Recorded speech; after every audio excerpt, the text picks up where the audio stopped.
So here we have the Vauxhall Mokka on a 67 plate. I'm going to start off by hopping inside the car and running through some controls first of all. Okay, now that we're inside the car, we're going to start with the dials. On the left-hand side, we have the rev counter.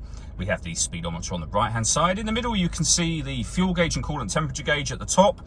Beneath that, the main trip computer, which includes the total miles for this car. They are 26,823. Above that, we have a digital readout for the speedometer. You can change the information that's displayed up there using controls on the indicator stalk. If we back out to the steering wheel, we have cruise control and speed limiter, and then phone and stereo controls here. You'll only be able to choose the phone controls once you pair the phone to the car. And that is done over on the touchscreen in the center. Just hit the phone icon, then you'd hit search device and follow the instructions on screen from there.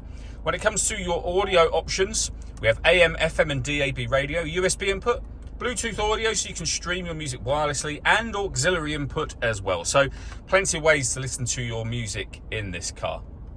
You can also connect up your smartphone via its USB and you'll get certain Vauxhall friendly apps displayed up on this screen as well. Below that, we have the dual zone climate control. So you can adjust the fan speed up and down. You can determine what direction you'd like the air to be distributed in, and of course, the temperature for the passenger and driver.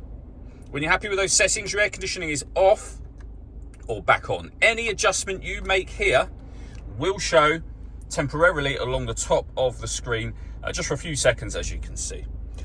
You can leave it like that and make all of your own adjustments, or hit auto. The car will now take full control of the fan speed and direction of the air to maintain those temperatures for you. You can hear it doing that. Any manual adjustment will override that and allow you to put it back on your own settings.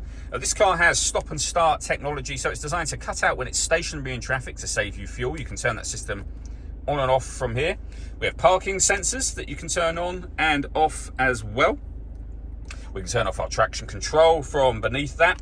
We have some storage that opens up, and inside there we have our USB and auxiliary input, a 12-volt charging socket, and then a 6-speed manual gearbox.